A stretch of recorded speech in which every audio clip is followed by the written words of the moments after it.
Dricus Du Plessis versus Sean Strickland, the rematch. Much like my trip to McDonald's 5 minutes ago, it didn't need to happen, doesn't need to happen, but it's here. And I see a lot of people online that are siding with Dricus. And I'm making this video to agree with them, but also Sean Strickland's, I'm seeing him be a little bit underrated here. However, Dricus Du Plessis is going to put on a tactical masterclass against Sean Strickland, and this fight is going to be far less close than the first one. Why is that, you might ask? Well, I'm glad you asked. As the Eagle Ortega would say. First of all, Dricus Du Plessis is constantly evolving and getting better fight to fight to fight. We saw in the Adesanya fight, he leveled up his grappling, first person to ever submit him, and he's always improving.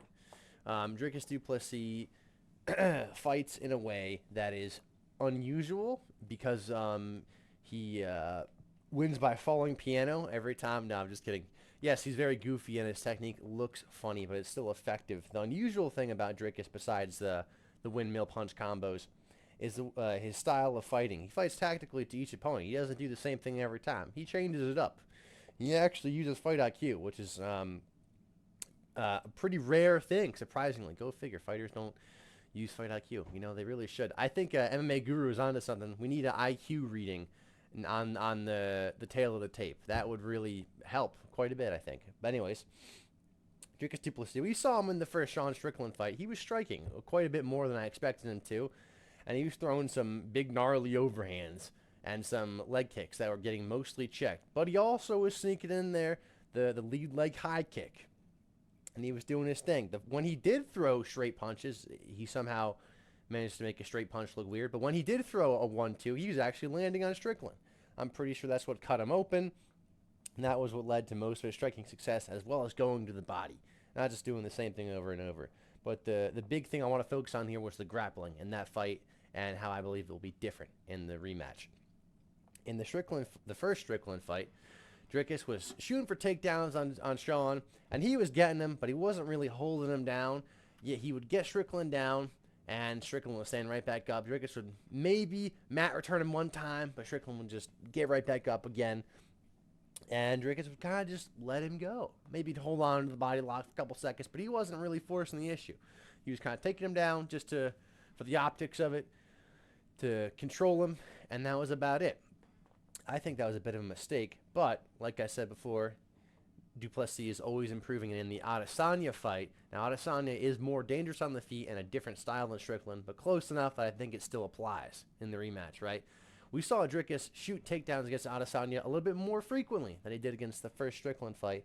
And when Dricus got Adesanya down, he held him down and made him pay for it. He wasn't letting him get right back up to his feet like he was against Strickland. No.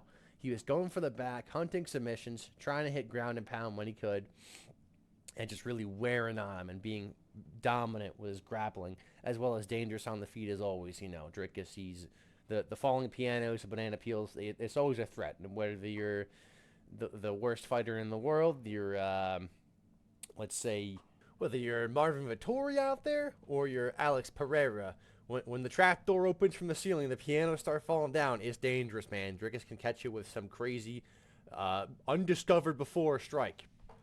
But anyways, Dricus Du Plessis was making Adesanya pay with the grappling. Pause.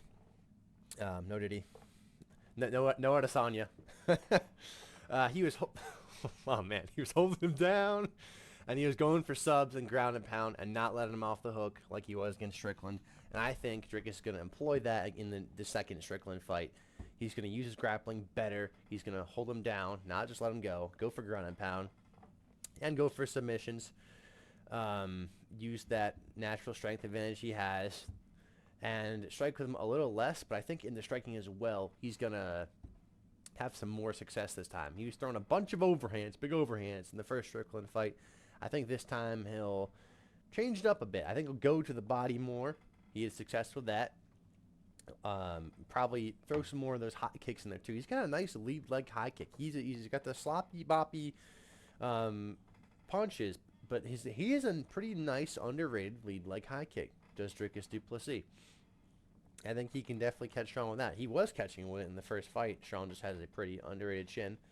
But yeah, I think that's how Dricus is going to have some advantages over Strickland, especially because of Strickland's style, too. He never changes. He does the same thing every single time, whether he's fighting to the death with Paulo Costa, whether he plans to wrestle against Izzy, whoever it might be. He had one fight where he looked different. The one fight where he looked different was that short notice fight against Nasruddin Imavov. And Sean Strickland just said, fuck it, I'm just going to brawl with him. And he actually looked like he could maybe possibly hurt another living creature in that fight. He actually had some pop on his shots. Now, it was funny because he got outboxed by Imavov in the 5th round, but he won that fight. That's the only fight we've ever seen Strickland fight different. And I don't think it's going to be any different this time. I think that style won't work on Dricus twice, especially because of how much of a masterful tactician he is. He's going to... That shit ain't going to work twice. It didn't even work once. What makes you think it would ever work twice, you know? I just don't see how Sean Strickland is going to do anything different that's going to beat Dricus Du Plessis. I still think it'll be a close fight. Here's where I'm going to give Strickland his flowers a little bit. I see people saying that Dricus is going to knock him out in round 1 or it's going to look easy, right? I don't think it'll be an easy fight. It'll still be tough because Strickland's style it's tough. He's a tough cookie out there. He's got the Philly shell. He's safe. He doesn't take damage, and that jab is going to be on Dricus. I think Strickland will do well still. I just think Dricus will make changes that work for him better this time. I think Strickland's going to come into this fight exactly the same, all pissed off that he deserves this title shot. I'm surprised they even gave it to him. He's got a chip on his shoulder. He thought he beat Dricus in the first fight.